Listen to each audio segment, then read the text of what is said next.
Hey, what's up, everybody? This is Aaron Sampson. And Ryan Schubert. And as promised, we are back with some Armored Kill tips and tricks. We'll get you going. We're looking here at the third expansion for Battlefield 3, Armored Kill. So far, impressions are good. I think this is probably well, I can't say the best. Karkin was very good. But this is definitely like leaps and bounds above close quarters. Yeah, I think this makes close quarters look like even more like the accident that it was.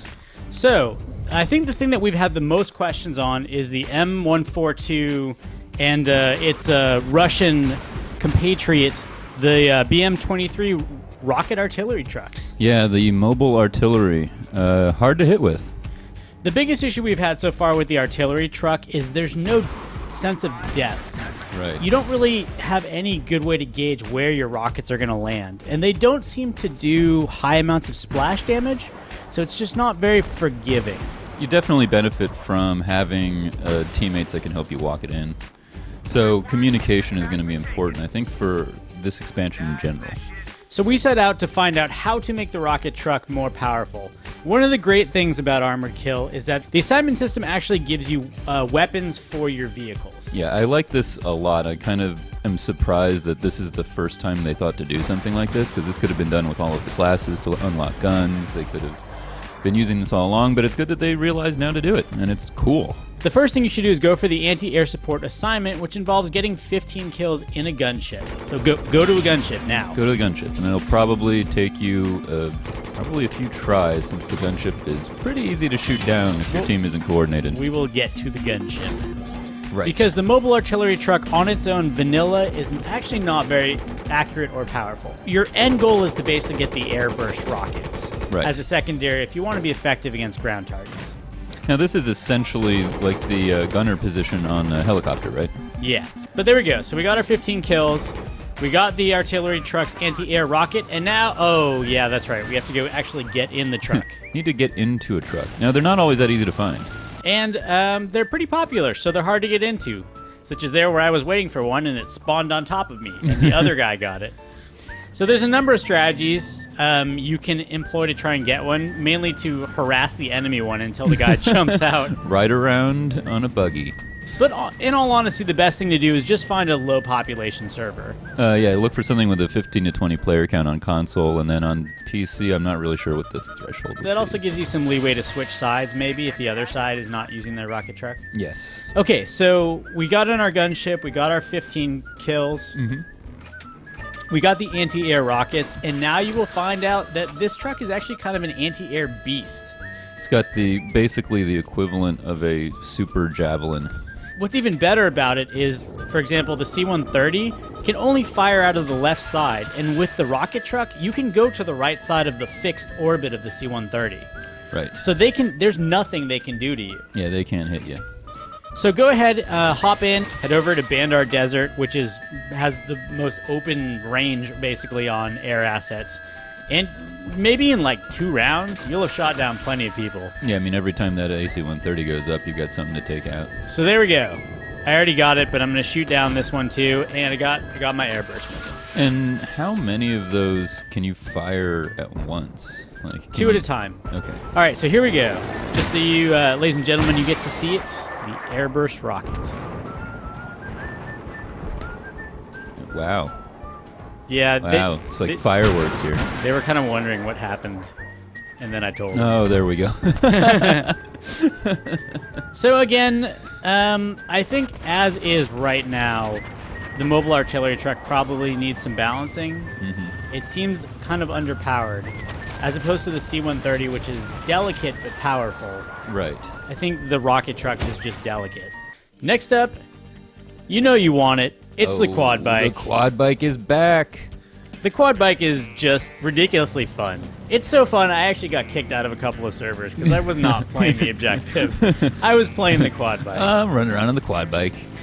Oh, it's been so long since Bad Company 2. We just had to take it out. Now, the quad bike is best used for, like, solo flanking tactics. Yes. Yeah. They also fly really far. We didn't do it, but as a support, you can also just use C4 on your quad bike to devastate enemy armor, but make sure that you're not in the middle of a long, long, long walk back to where you want to go. And in a weird way, it's not even that bad as an anti-armor or anti-air vehicle if you've got a guy on the back with a launcher. Oh, yeah. It's fast and hard to hit. So that being said, the first rule of quad bike is this: if you get into a gunfight, be the first guy off the quad bike. Do not stay on the quad bike. You're pretty vulnerable to troops when you're on the quad bike itself. Here we go. Uh-oh, he's got a buddy too. Yeah, but I got a gun. So yeah, quad bike's super good at flanking. You can even, one of the things you'll see here in a little bit is I just switch back and forth between the seats of my own quad bike with an anti-air rocket launcher. On Bandar Desert and on Armor Shield, if you're an engineer, definitely roll with your surface-to-air missile because you will need to be knocking out those air assets. Definitely true. So next, here's what you think the gunship is.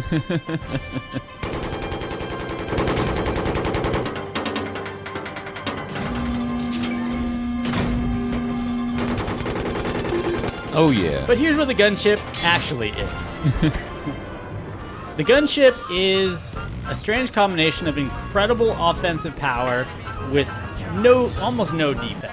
It's really not very good for defense. I mean, we've already seen moderators and admins saying, don't ram the C-130. And how do you get the gunship, Mr. Roundshooter? Well, every map, in Conquest mode, every map has a flag which, if you capture it, it will sort of just spawn the gunship in space.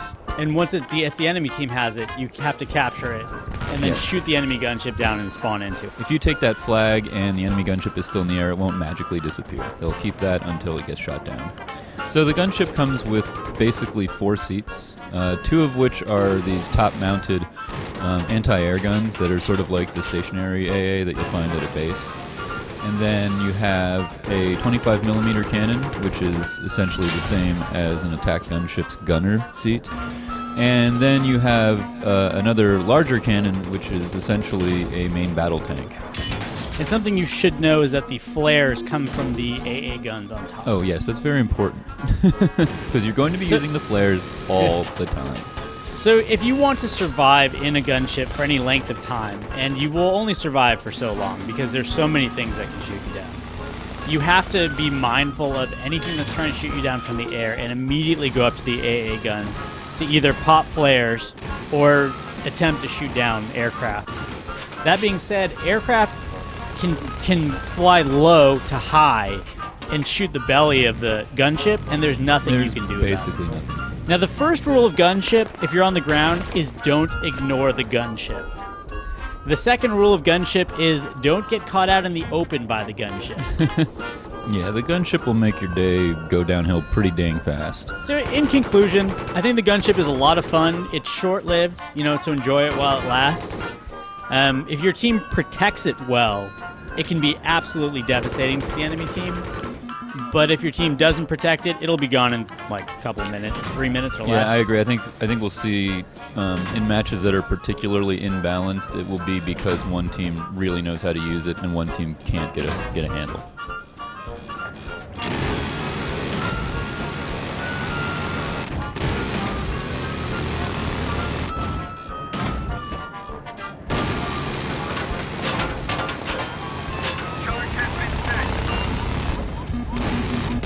Okay, let's talk tank destroyers. Oh, yeah. Probably the most straightforward new addition to the game. Yeah, I mean, it's basically kind of like I don't know if I would say a perfect balance, but definitely a balance between your infantry fighting vehicle and your main battle tank. It's basically got a main battle tank gun on top. It doesn't have the 50 caliber gunner seat, but it does have the gunner slots that the IFV would normally have. And it has 2 forward-facing gunner slots from inside without any... Yes, unlike the IFV, people who are gunning from the inside can actually see forward. And backwards. So. And slightly backwards, like it's kind of at an angle. So it's got better placed internal gun positions. Correct. The trick with the tank destroyer is, keep moving. You've got the speed, use it. And also know when to run. Yeah, I mean, it's definitely doesn't have the armor of a main battle tank, and you would be wise to be using an engineer rocking this vehicle. Although I'd say in general, whenever you're in a vehicle, you should probably be an engineer. And yeah, we'll talk about that next. Armored Kill is primarily a recon and engineer package. Absolutely. You can also employ some interesting tactics against rocket trucks with these because they are so fast and nimble. You can even snipe rocket trucks from all the way across the map with the main gun on this. Yeah. I noticed the main gun on this is actually has a pretty high muzzle velocity. And I've shot down helicopters, and I almost hit the C-130 one time with it. No kidding. It's got a very responsive cannon. That was good. You didn't know I had the SKS. And I decided to throw this in here just for the folks who are asking about the main battle tank versus the tank destroyer. Yeah, I was going to say, what is your opinion? Because, before the patch that came with this release, a lot of people were of the opinion that the LAVs and the IFVs were actually more powerful than the battle tanks because you could so quickly change between rounds and you could move so much faster that you'd often be winning fights against main battle tanks head-to-head. I think the main battle tanks probably, oddly enough, have a better chance against these vehicles just because their rate of fire is much lower. One of the bigger problems with the IFV is that the constant stream of fire into the main battle tank blocked the view of the person sitting in the tank. You can't see what the hell's happening. Yeah. Oh, I love this. We had the same idea at the exact same time. Both of us were like, we're not going to make it. Bail, bail. And then, had a gunfight. What are you doing here? There's a moment of surprise. All right, so let's talk about those of you who don't want to play engineer. Your options. Your team should have one or two really good recon players on the field. Recon, as always, it's a force multiplier. If your team is too weighted towards recon, you'll lose because you'll lose to armor. But your job as a recon is to eat engineers alive. Yeah, I mean you're gonna with more armor. There's gonna be more guys that are taking their time to fire a rocket. There's gonna be more guys that are taking their time repairing a vehicle, and those guys are easy pickings for the recon. Yeah, you will have a lot of targets of opportunity, and much like the role of recon in real life, your job is to disrupt. You shoot guys who are repairing their tanks. Shoot guys who are firing rockets into the sky. Flank teams. This is probably the best map here, Death Valley, for recon. Just because it's night, you can hide in the brush. You can spot targets at long distance. This is actually a round of tank superiority, where I was counter-sniping recon guys who were putting down SOFLAM. I was waiting for engineers to, turn on their repair tool and taking them out. And that SKS is so good for that kind of work, where you can be in close or far away. So the trick is to overshoot the enemy team so that they don't see you when they go past, and then wait for them to take that first tank round and hop out, and then just take them out. Just be patient, and it'll happen. Also, as always, in rush mode, use your recon to cover the crates. There's a lot of good lines of sight on crates. Yeah, so the map design is a little bit more like Bad Company 2, isn't it? Yeah. Recon's very useful for covering crate objectives. Which I would say has been sorely lacking in the previous expansions. Also in Bandar Desert, the town has a series of 3 flags that are all infantry combat areas.